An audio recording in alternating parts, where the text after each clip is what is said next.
Short is the story, long is the life.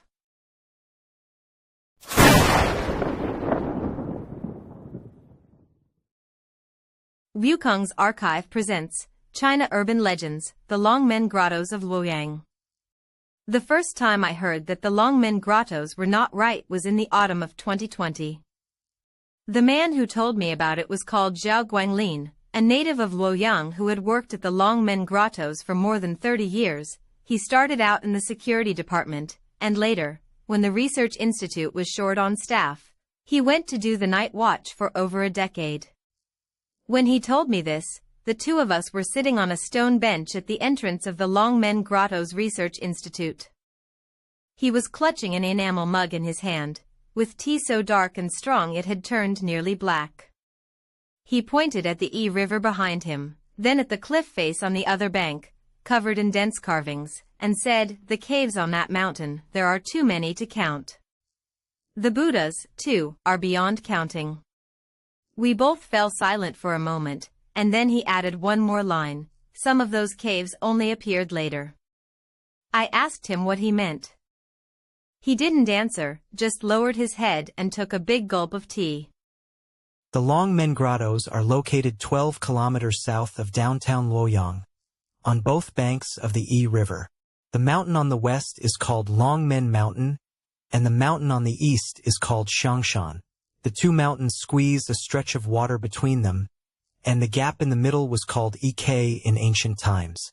The grottos here were first carved in the year Emperor Xiaowen of the Northern Wei moved the capital to Luoyang, and the work continued all the way into the Tang dynasty, spanning more than 400 years. There are over 2,300 extant caves and more than 110,000 statues. Those numbers were compiled by the Research Institute, printed in the brochure, and tour guides can recite them in their sleep. But I found out later that there is something inexplicable about those numbers themselves. No one has ever been able to count the Buddhas in the 10,000 Buddha cave and arrive at the same number twice. The first time Zhao Guanglin noticed something wrong was in 1985. That spring, the Institute organized a full inventory of the statues, and the 10,000 Buddha cave was assigned to a young man surnamed Ma. The 10,000 Buddha cave is in the middle of the western cliff of Longmen Mountain, carved in the first year of the Yonglong era of Emperor Gaozong of Tang. Inside the cave, apart from the main Buddha Amitabha, the four walls and the ceiling are densely carved with more than 15,000 small Buddhas. The larger ones are the size of a palm, and the smallest are only the size of a fingernail, row upon row neatly arranged, packed like a honeycomb from the floor all the way up to the ceiling. Young Ma held a tally counter and climbed up a ladder, starting to count from the first row on the left. By the afternoon, he had counted out 14,900 something. The next day he counted again and got 15,100 something. He thought he had miscounted, so on the third day he counted once more, and the number was different again. He didn't dare make a fuss, but he told the veteran master who was supervising him. The master said, "That's normal, your eyes are playing tricks on you." But young Ma wasn't convinced. He changed his method, using chalk to mark the Buddhas he had already counted. In the middle of counting, he discovered that a statue he had marked with chalk the day before. When he went back to look at it today, the mark was still there, but the statue's position seemed slightly off. He couldn't say exactly what was wrong, but he just felt that the Buddha seemed to be sitting a little closer to the one next to it than it had yesterday. Zhao Guanglin was in the security department at the time, and happened to be patrolling past the entrance of the 10,000 Buddha cave when he overheard this. He said he didn't take it seriously at the time. Young man got dizzy from counting too many numbers. But he remembered young Ma's words, the statue's position seemed off. Because 3 months later, he ran into something himself. The thing that happened to Zhao Guanglin was in the winter of 1985, not long after the inventory of the 10,000 Buddha cave was finished. That night he was on the night shift. A little after 2 in the morning, he was doing his routine patrol of the cave area with a flashlight. When he reached the entrance of the 10,000 Buddha cave, he heard a sound coming from inside. It wasn't footsteps, and it wasn't the sound of people talking. It was a light, dense sound, like someone crouching in the dark, scraping stone with their fingernails, over and over. He stood at the mouth of the cave and listened for a while. The sound was still there, coming and going in fits and starts, as if someone was forcing it through a constricted throat. He called out, "Who's in there?" The sound stopped. He walked into the cave with his flashlight. The Buddhas in the 10,000 Buddha cave pressed tightly together under the light, every face wearing the same expression, half-closed eyes, the corners of the mouth slightly upturned, a hint of a smile that wasn't quite a smile. As the flashlight beam swept across, those faces flickered in and out of the light. He walked to the center of the cave. There was no one there. The sound did not return. He backed out and stood at the entrance, smoking a cigarette. Halfway through the cigarette, the sound started up again. This time he heard it clearly. It wasn't scraping stone. It was counting. Someone in the dark, in a muffled, low-pressed voice, was counting one by one. 1, 2, 3, counting very slowly, stopping around the teens, then after a moment, starting over from 1. Zhao Guanglin crushed out his cigarette and walked back quickly, going to find another colleague on duty that night, an older man surnamed Wei. Old Wei came back with him to the 10,000 Buddha cave, and the two of them stood at the entrance listening for a full 10 minutes. There was no sound at all. Old Wei said his hearing was bad, he hadn't heard anything. Zhao Guanglin said he had heard it clearly. Old Wei tried to reassure him, saying it might be water birds on the Yi River, whose calls sound like human voices at night. Zhao Guanglin didn't argue further, but after that night, whenever he patrolled past the 10,000 Buddha cave in the dark, he took the long way around. When he later told me about this, he said one thing: I stood guard at Longmen for 30 years. I'd go anywhere else, but the 10,000 Buddha cave, I've never dared to go inside at night. Those Buddhas, by day they look like dead things. But at night, when you stand alone among them, you know, they're looking at you. Why the Longmen Grottoes were carved here, that has to start with EK. The Yi River is a tributary of the Luo River. It flows in from the southwest and south of Luoyang City. It gets pinched between Longmen Mountain and Xiangshan, leaving only a narrow opening between the two mountains. Legend has it that in ancient times, when Yu the Great tamed the floods, he split the mountain open with an axe to let the waters of the Yi River pass through. This is the origin of splitting open Yi Quebec. Later, Emperor Yang of Sui built the eastern capital. When he climbed Mount Mang and looked south, he saw two mountains facing each other with the Yi River flowing between them, and it reminded him of the watchtower gates before an emperor's palace. So he renamed the place Longmen, or Dragon Gate. Still later, Emperor Taizong of Tang, Li Shimin, fought battles in Luoyang, and Wu Zetian proclaimed herself emperor in Luoyang, turning the eastern capital into her divine capital. One mountain, half of Chinese history, that's not an exaggeration. The first axe stroke on the Longmen Grottoes was made by Emperor Xiaowen of the Northern Wei. In the 18th year of the Taihe era, Emperor Xiaowen moved the capital from Pingqing to Luoyang. The Xinbei nobles followed him south, and to demonstrate their resolve to adopt Han culture, and also to pray for blessings for the imperial family, they began carving caves and statues into the cliff of Longmen Mountain. Binyang Cave was among the earliest, with Binyang Cave following. Inside Binyang Cave are the famous 20 pieces of Longmen, 20 examples of Northern Wei calligraphy at their finest, priceless treasures in the eyes of calligraphers. In earlier years, people made ink rubbings of the stone inscriptions and took them to Beijing to sell. A single rubbing could fetch a thick stack of banknotes. The medicine prescription cave is even more unique. Over 140 prescriptions are carved into the cave walls, treatments for malaria, for heart pain, for eye disease, all left by Tang Dynasty people. Researchers of traditional Chinese medicine have made special trips to copy them, saying those prescriptions are still usable today. The central cave of Binyang was carved by Emperor Xuanwu of the Northern Wei for his father, Emperor Xiaowen, and took more than 20 years to complete. A giant lotus flower is carved into the ceiling, surrounded by 10 flying apsaras with robes fluttering in the wind. It's one of the finest Northern Way stone carvings. But the most valuable thing in the central Binyang Cave isn't any of that. It's the relief carvings on the north and south walls. The Emperor and Empress worshipping Buddha processions. Those two sets of reliefs depict Emperor Xiaowen and Empress Wenzhao leading their courtiers in worship of the Buddha, with a great many figures all elegantly robed. They are the most celebrated artistic treasures of the Longmen Grottoes. In 1934, those two reliefs were chiseled off and stolen. The thieves were antique dealers from the Luoyang area at the time, who colluded with artifact smugglers in Beijing, bribed the monk who watched over the cave, and took advantage of the wartime chaos to saw the entire reliefs off the stone wall with iron saws and chisels.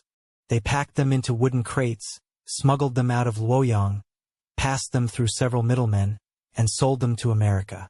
Now, one of the reliefs is in the Metropolitan Museum of Art in New York, and the other is in the Nelson Atkins Museum of Art in Kansas. On the wall of the central Binyang Cave at Longmen Mountain, two huge, hollow recesses remain to this day, like two gouged-out wounds. Tourists hold up their phones to take pictures, and no one knows what those two empty walls originally looked like. When Zhao Guanglin told me this piece of history, he said something that left a deep impression on me. He said those two reliefs were chiseled away in 1934. But when workers were clearing out the caves after liberation, they discovered that below the recess on the north wall of the central Binyang Cave, at some unknown time, someone had carved a small pit, about the size of a palm, shallow, not looking like the work of thieves. There was nothing in that pit. But if you reached your hand in, you could feel something carved into the bottom of the pit. A few characters, carved very shallowly, weathered by time, with only two characters faintly legible. Wait for me. The most famous Buddha at the Longmen Grottoes is the Vairocana Great Buddha at Fengxian Temple. Fengxian Temple isn't inside a cave. It's halfway up the western cliff of Longmen Mountain, where an entire face of the mountain was cut open to carve a group of 9 great statues in the open air. The main Buddha, Vairocana, stands over 17 meters tall. The head alone takes up 4 meters, and the ears are nearly 2 meters long. The face is full and fleshy, the brows and eyes lowered, with a faint, elusive smile at the corners of the mouth. The locals call it simply the Great Buddha. There's an old saying in Luoyang, the Great Buddha's eyes, a sky you can never finish looking at. It means that no matter where you stand beneath Fengxian Temple, from any angle you feel the Great Buddha is looking at you. Walk east, it watches you. Walk west, it still watches you. Someone who didn't believe this superstition made a point of testing it. He said he walked from the easternmost edge of the Fengxian Temple platform to the westernmost, and the Great Buddha's eyes followed him the whole way. He said later that the feeling was impossible to describe. It wasn't fear. It was a creeping unease. How could a stone-carved Buddha have eyes that track you? The Great Buddha was begun during the reign of Emperor Gaozong of Tang, but the one who truly saw it completed was Wu Zetian. Legend has it that when the carving was stalled for lack of funds, Wu Zetian donated 20,000 strings of cash from her cosmetics allowance, the money she set aside for her own makeup. No one has ever calculated exactly how much that money could buy in those days, but the Great Buddha was indeed finished because of it. There's also a folk saying that the face of the Vairocana Great Buddha was carved to resemble Wu Zetian herself. Full cheeks, elegant eyes, a manner of quiet majesty, the very image of a female emperor. The academic world doesn't accept this claim, but the people of Luoyang believe it. Zhao Guanglin said he believed it. He said he had guarded Longmen for 30 years, and every time he raised his head to look at the Great Buddha, he felt he was looking at a living person. In 1987, a large-scale restoration was carried out on the Great Buddha. The restoration team erected scaffolding and used polymer materials to reinforce the Buddha's face. Zhao Guanglin was assigned to help watch over the materials and spent over half a month on the scaffolding. He said something happened during the restoration that the restoration team's engineer ordered kept from the public. That evening, the workers had all knocked off for the day, and Zhao Guanglin was making a final check of the scaffolding. He walked to the position of the great Buddha's face and happened to glance downward. The great Buddha's right eye was aimed directly at him. At that moment, he was standing at the position of the Buddha's left shoulder. Logically, the Buddha's eyes looked straight ahead, and standing at the side, he shouldn't have been able to see the Buddha's pupil at all. But he clearly saw that the great Buddha's right eyeball was angled, the pupil turned toward where he was standing, like a person tilting their head and looking at you from the corner of their eye. He thought his eyes were playing tricks on him. Holding on to the scaffolding, he stared for a full minute. The eyeball didn't move. It just stayed there, tilted and fixed, aimed at him. His spine went cold on the spot.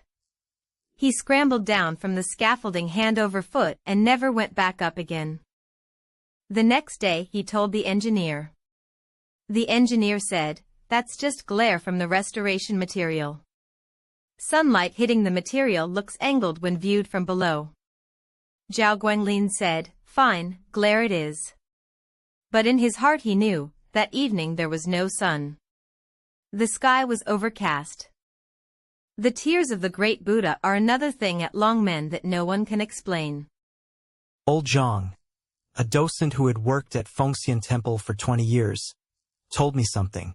Every rainy season, after heavy downpours, 2 streaks of water would appear on the great Buddha's face, running from the corners of the eyes, down along the cheeks, all the way to the jaw. The streaks weren't deep, and the sun dried them quickly, but on those rainy days, from a distance, it looked exactly like the great Buddha was weeping. Tourists found it curious, took photos, posted them on their social media with captions saying the 1,000-year-old Buddha was crying. Old Zhang said he thought the same at first. But later he looked at a document. During the heavy rain of 1965, there had been a small landslide on Longmen Mountain, on the cliff east of Fengxian Temple. The boulders that came down damaged 2 Heavenly King statues. After the landslide, people from the Research Institute went up to inspect the great Buddha and found a crack where the eye sockets were, very thin, running from the eyelid all the way down to the cheekbone. Rainwater seeped in through the crack, then seeped out from a lower point, and that became the 2 streaks of water. That's the scientific explanation, Old Zhang said. But he added one more thing: that crack only appeared in 1965. Yet in 1938, someone took a black and white photo of Fengxian Temple, and in the photo, there were already 2 streaks of water on the great Buddha's face. The photo was taken by a master at a photography studio in Luoyang. After he developed it, he was too unsettled to keep it himself, and the negative was later donated to the Research Institute. I asked him if the photo still existed. He said it did, locked away in the archives. I asked him for a look. He refused. He said, "That photo, one look is enough. Looking at it too much is bad for you." The Longmen Grottoes and the E River cannot be separated.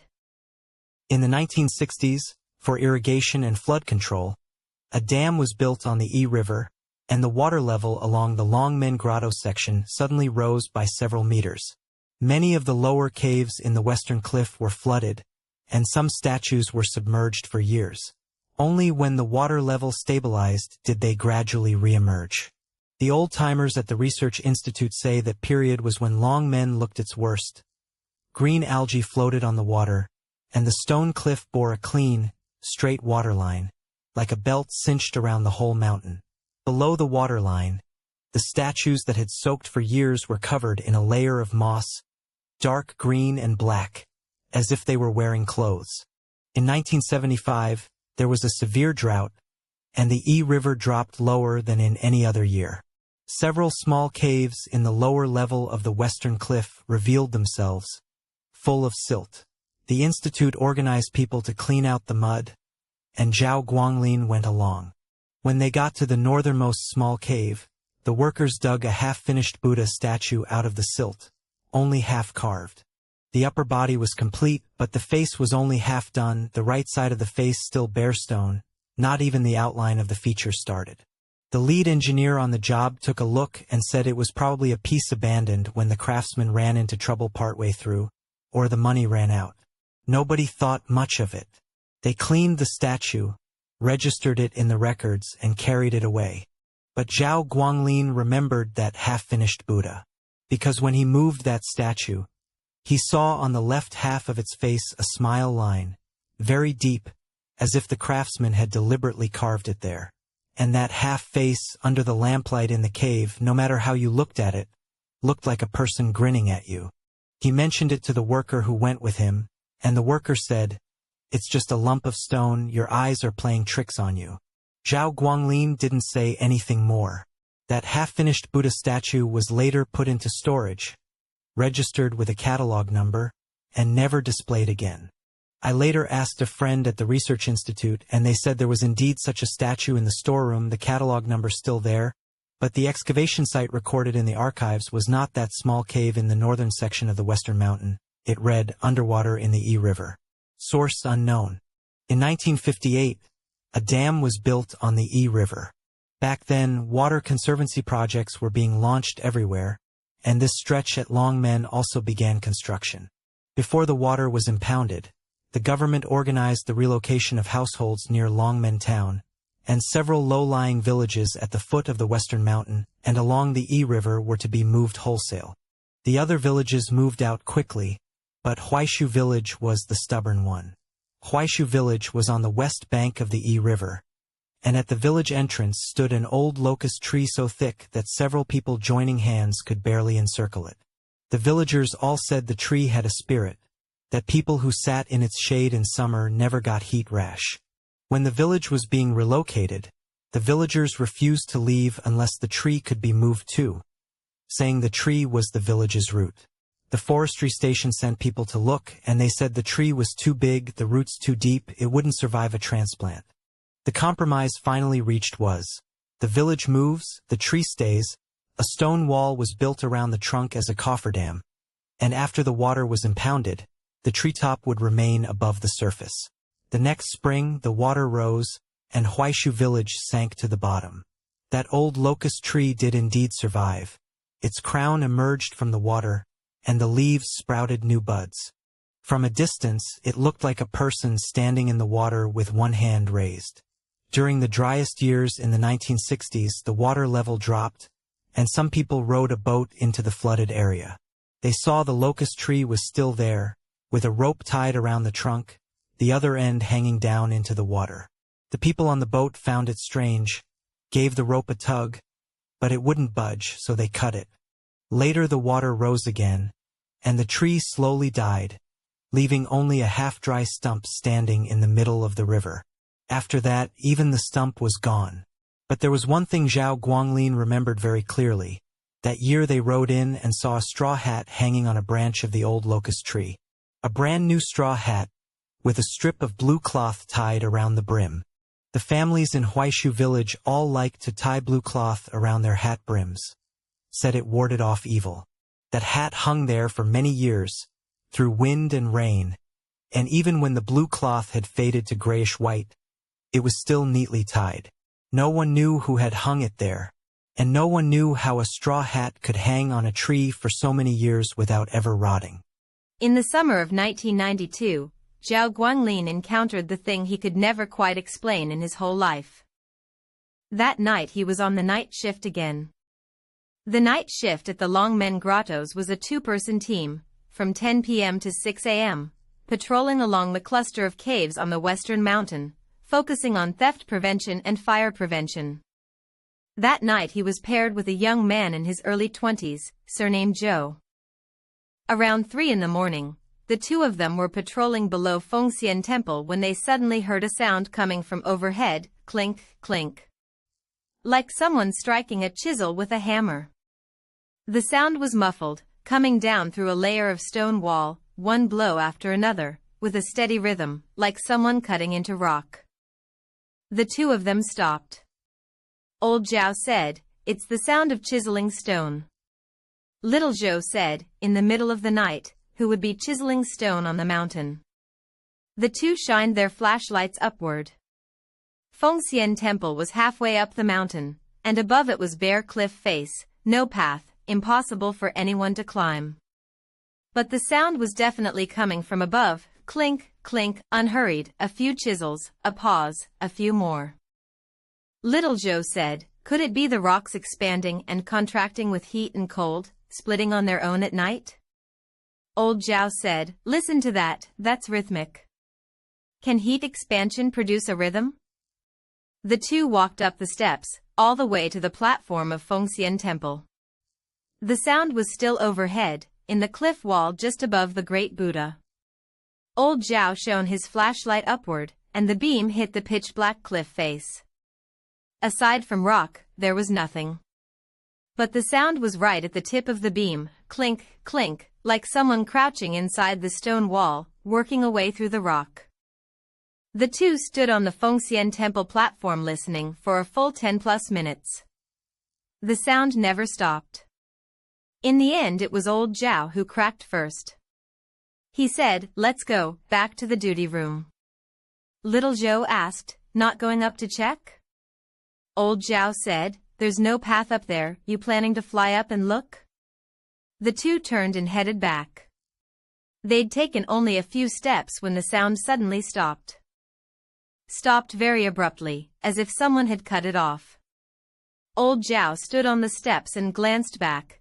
The great Buddha at Fengxian Temple sat quietly in the moonlight, half bright and half dark, its facial expression impossible to make out. He suddenly felt that the Buddha seemed to have tilted slightly toward them compared to during the day. The next morning, old Zhao and a few colleagues went up to the cliff top behind Fengxian Temple to see what exactly had happened the night before. The cliff top was bare, the wind strong, a few clumps of dead grass growing in the cracks, no trace of anything, no footprints, no tools, no fresh stone chips. They lay flat and peered down over the cliff wall above the great Buddha. The rock face was intact, not even a crack. Old Zhao stood on the cliff top, looking down at the enormous Buddha head below, and suddenly remembered what Horseboy had said 30 years before, the position of the Buddha statues isn't quite right. There was another incident, told to me by Officer Song, a veteran policeman at the Longmen Town police station. In the summer of 1998, someone called the police, saying they'd seen a person standing in the water on the bank of the E River in the middle of the night. The caller was a young man night fishing, 2 kilometers downstream of Longmen Bridge. He said he saw a person, dressed in white, standing in the middle of the river, water up to the waist, completely still. He said he called out twice, the person didn't react, so he called the police. Officer Song and his colleague drove over, shined their flashlights across the river surface. Nothing in the middle of the river. The young man insisted he'd seen it, and said the spot where the person stood had dark green water at least 2 meters deep. A person couldn't stand there. Officer Song urged him to head home, saying it was probably a water bird, a white egret standing in the shallows, looking like a person at night. The young man didn't believe it, packed up his rod, went back to the city the next day, and never came fishing again. Officer Song said, in his 20 years as a policeman, he'd handled several such calls, all reporting a person in the river. Some said white clothes, some said black clothes, some said right under Longmen Bridge, some said on the river surface near Huaishu village. They'd go out and check, and every time it was empty. Later the old-timers at the station said, this stretch of the E River had drowned quite a few people before the 1960s impoundment, and more after the water rose. The submerged Huaishu village, old houses, field ridges, all still down there. The river channel was no longer the original channel. Those who called in weren't necessarily seeing things. The things buried under the water and the things seen on the surface were never going to match up anyway. In 2003, a group of tourists came to the Longmen Grottoes, and among them was a photography enthusiast surnamed Liu from Jiangsu, who had come specifically to photograph the ruins of the emperor and empress worshipping Buddha reliefs in the middle Binyang Cave. He shot for an entire afternoon, stayed overnight in Longmen Town, and when he looked at his photos the next morning, he found one that was wrong. That photo was of the entrance to the middle Binyang Cave. In the photo, in the shadowed area of the cave mouth, stood a person, or more precisely, half a person. Dressed in dark clothing, the face unclear, only a small portion of the body visible, turned sideways, as if looking into the cave. Old Lu remembered very clearly, when he took that photo, there wasn't a single person at the cave mouth. To get a clean shot of the empty scene, he deliberately waited 10 minutes, until all the tourists had gone, before pressing the shutter. He'd even checked the LCD screen at the time, and the frame was perfectly clean. But in the photo on the camera, that half-person had appeared. Old Lu showed the photo to the tour guide. The guide looked at it for a long time and said, "It might be a tourist walking past when you took the shot, you just didn't notice." Old Lu said, "Impossible." I zoomed in. This person is standing inside the cave mouth, behind that half of the door pillar in the shadows. For a tourist to get to that spot, they'd have to cross the security rope. The guide fell silent. Old Lu later posted that photo on his blog under the title "Mysterious Figure Photographed at Longmen Grottoes." It didn't make any waves. Some commenters said he'd photoshopped it, some said his lens was dirty, and one netizen from Luoyang left a comment. At the mouth of the Binyang Cave in the Republican era, someone did stand, the monk who guarded the cave. After the reliefs were stolen in 1934, that monk disappeared. Some said he fled out of guilt. Some said the artifact traffickers silenced him. How old he was that year, what his name was, no one remembered. All that was known was that before he vanished, he'd lived in the little house beside the Binyang Cave, day and night, guarding those two walls. Old Lu later showed me a screenshot of that comment. He said he'd looked up the materials. In the Republican era, the Binyang Cave did indeed have a monk guarding it, and he did disappear around 1934. He also said that later he'd enlarged the photo again and carefully studied the outline of that half-person, and he always felt that the silhouette didn't seem to be peering into the cave. It seemed to be looking outward, and the direction it was looking was straight at the lens. Longmen Mountain wasn't only about Buddhas. In 1944, the Japanese army launched the Battle of Hunan-Hunan-Guangxi, and the defense of Luoyang began. Longmen Mountain was the natural barrier on the southern side of Luoyang. Chinese troops set up positions along the Longmen Mountain line and fought the Japanese for 7 full days. Zhao Guanglin said that when he was young and went up the mountain, you could still see the trench remains on the mountainside. Man-deep ditches winding along the contours of the slope, overgrown with wild grass. People had found shell casings, bayonets, and unexploded artillery shells in the trenches. And the eeriest thing, someone had found a Buddha head in the trenches, not the head of the great Buddha, but the kind of fist-sized head of a small Buddha statue that had broken off from a cave. A stone Buddha head, features worn blurry, lying in the dirt of the trench, buried together with the shell casings. Zhao Guanglin said, "Everyone who found a Buddha head later threw it away. When asked why, they couldn't explain it. They'd just say, it felt unsettling." In the 1970s, when the whole country was digging air raid shelters, Longmen Mountain was dug too. Under the organization of Longmen Town, the militia dug several air raid tunnels in the back mountain of Xiangshan Temple, of varying depths, some abandoned halfway. Most of these tunnels were later sealed off, and only one remained open, converted into a storage area for the scenic area. Zhao Guanglin said he'd been inside that tunnel, cool in summer and warm in winter, water seeping through the walls.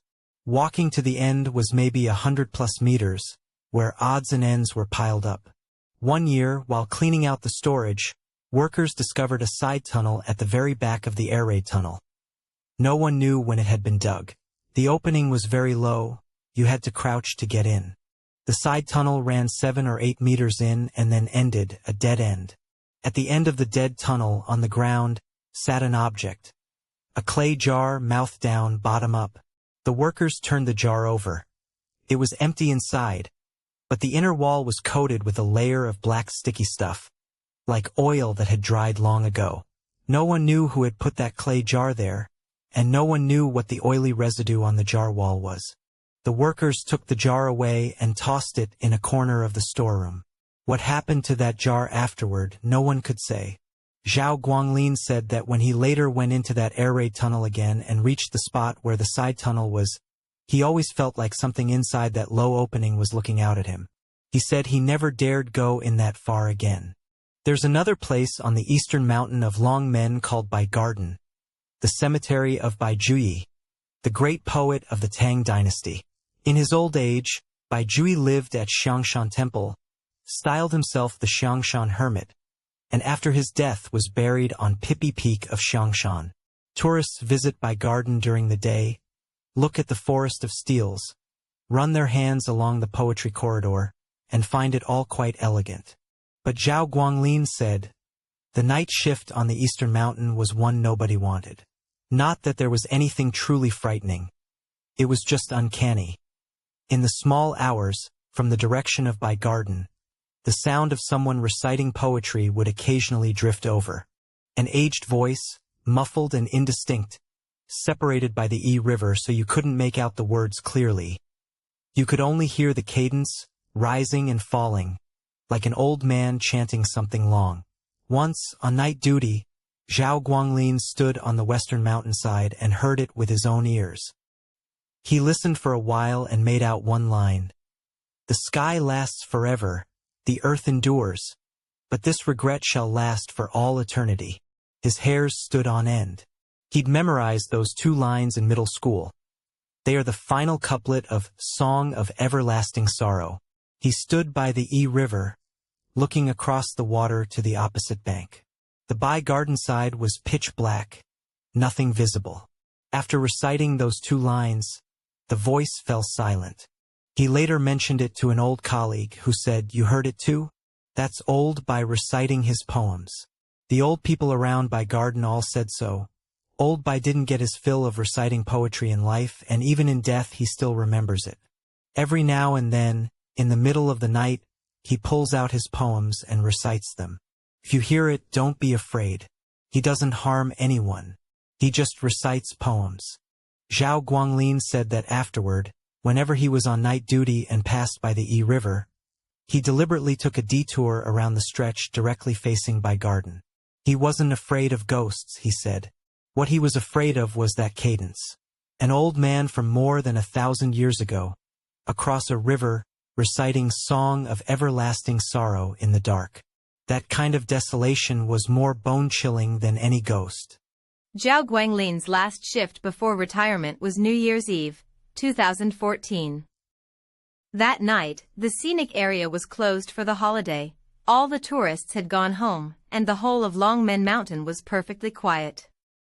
He completed his final patrol as required and stood on the platform of Fengxian Temple for a while, looking at the night scene, a few lights burning at Xiangshan Temple across the Yi River, fireworks going off in town, the city of Luoyang glowing in the distance.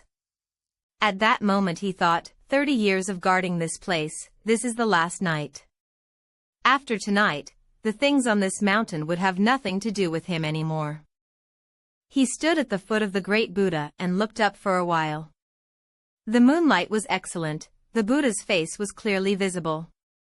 As he looked, he suddenly felt something was off. The corner of the Buddha's mouth seemed to have curled up slightly more than it had during the day. He rubbed his eyes and looked again, and felt maybe it hadn't, that it was still the same as always. He smiled, thinking to himself, he'd spent his whole life guarding this mountain, and now, at the moment of leaving, he was starting to get suspicious of shadows. He turned to go. Just as he turned, he heard a very soft sigh from behind him. It wasn't the wind, wasn't the sound of water. It was a person's sigh, very long, very heavy, as if it had been held in for a long time before finally being let out. His whole body froze. He stood on the steps, not daring to turn back. After that sigh, there was nothing. He stood there for about a minute before slowly turning around. The great Buddha was still seated there in the moonlight, brows low, eyes downcast, a smile at the corners of its mouth, exactly as it had been 1,300 years ago. The platform was empty, not even a breath of wind. Zhao Guanglin got to this point in his story and drained the tea in his enamel mug. He said, "That night I went down the mountain and never went back. Some people say I'm chicken-hearted, a man who worked security his whole life, scared off by a sigh on the last night. I told them, no. I guarded Longmen for 30 years. What strange thing haven't I seen?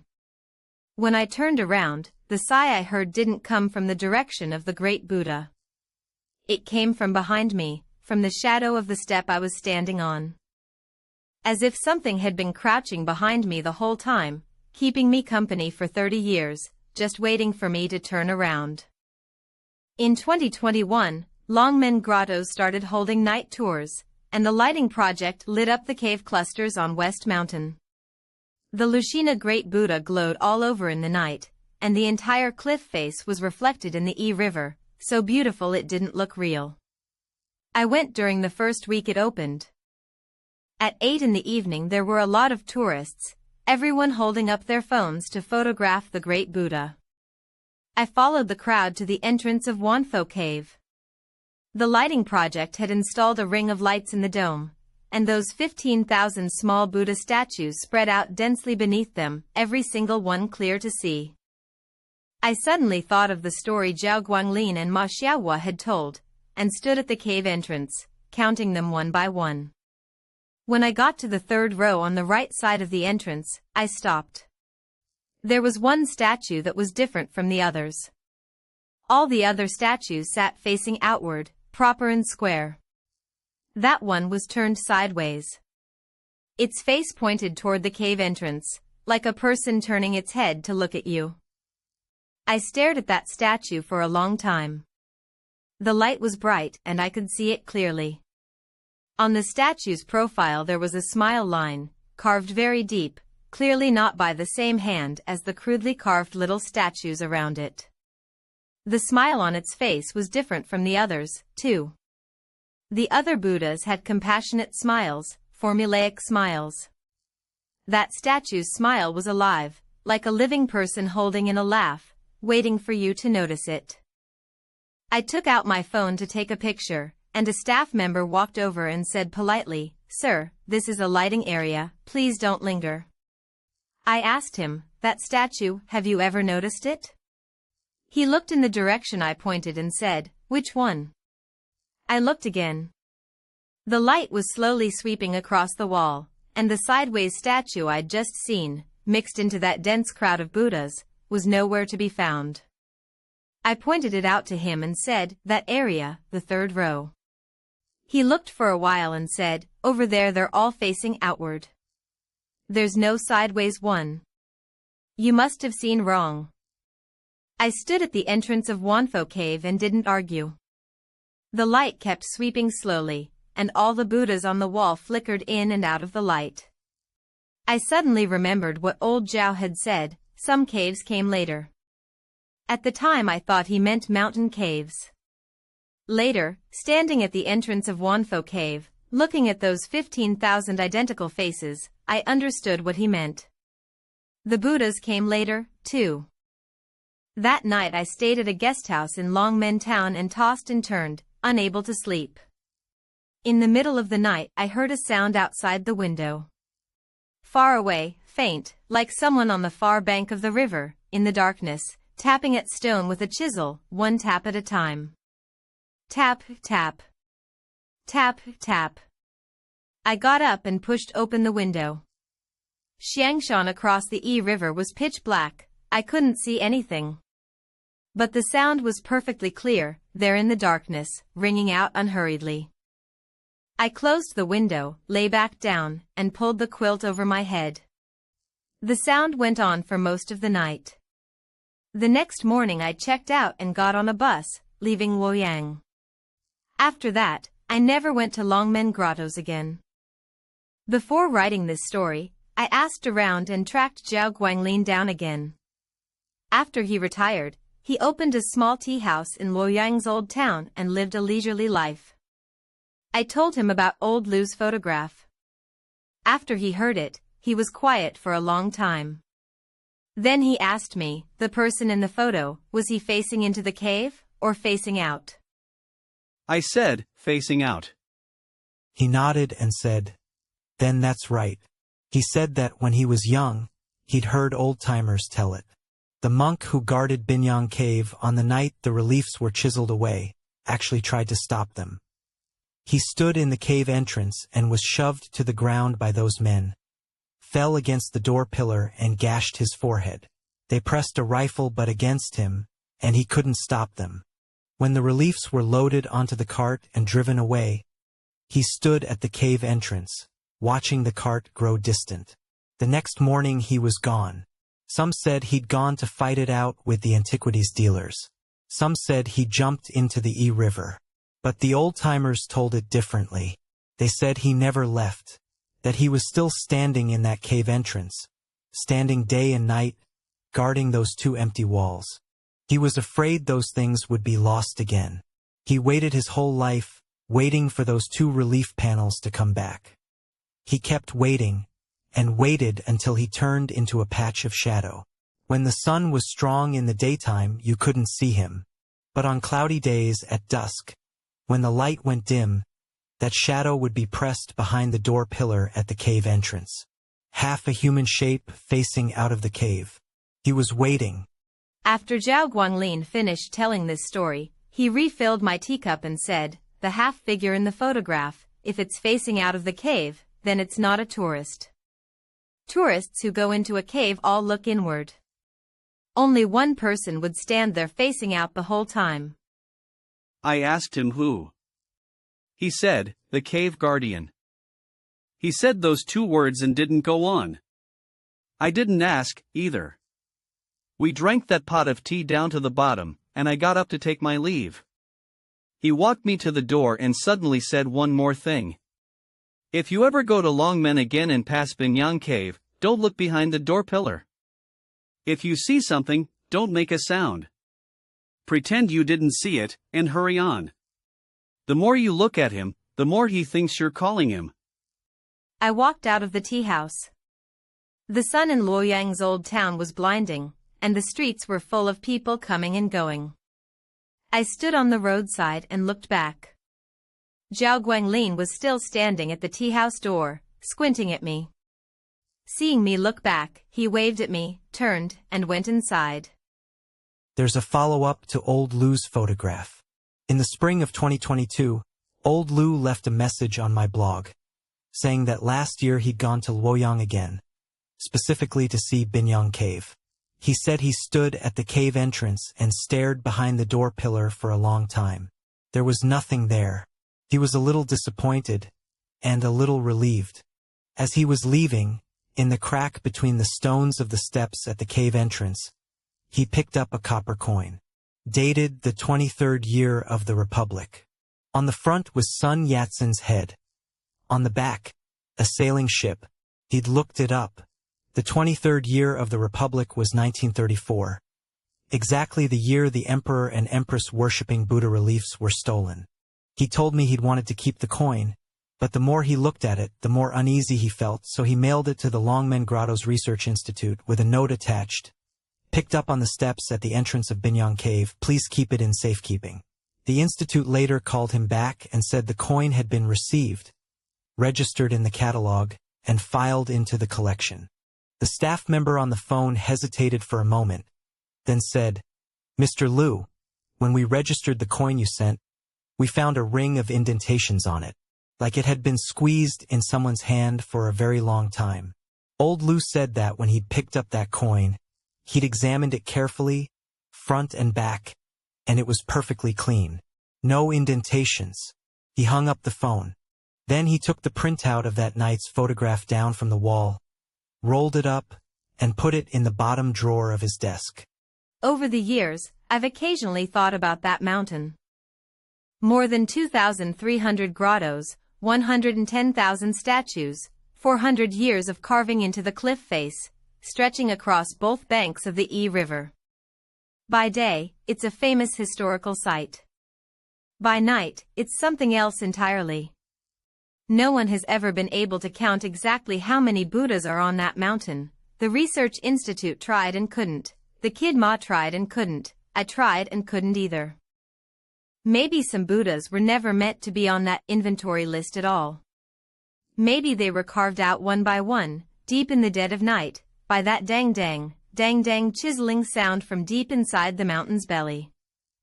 Longmen Mountain is still there. The Yi River still flows. The great Buddha's eyes still gaze downward, the faint smile still resting at the corners of its mouth. If you ever go to Luoyang, remember to stand a little longer at the foot of the great Buddha in Fengxian Temple and look into its eyes. Then you can try counting the Buddha statues in the 10,000 Buddhas cave, count them once in the daytime, then again at night. See if the numbers come out the same. There's one more thing I never told Zhao Guanglin. That year, at the entrance to the 10,000 Buddhas cave, I actually saw more than just that one sideways-facing Buddha statue. When my flashlight swept across the deepest part of the cave wall, I also caught sight of a very small Buddha, so small, only the size of a fingernail, hidden in the shadow between the third and fourth rows. It had no face. The entire face was smooth, like a piece of stone that had never been finished carving. But its body was complete, sitting upright and proper, hands pressed together in prayer, as if waiting for someone to come back. I stared at it for a long time. The light swept past and swept back again, and it was still there. When I tried to look more closely, a wave of tourists surged in and I got squeezed out of the cave entrance. Later I looked up the records on the 10,000 Buddhas cave. There had never been a faceless Buddha on that wall. Not in the archives, not in the photographs, not in any of the historical inventory counts. But that Buddha statue, I remember it clearly to this day. It sits there in the shadow between the third and fourth rows, no face, hands pressed together, facing the direction of the cave entrance. Like it's waiting for someone. The old folks in Luoyang also like to say, born in Suzhou or Hangzhou, buried in Binyang.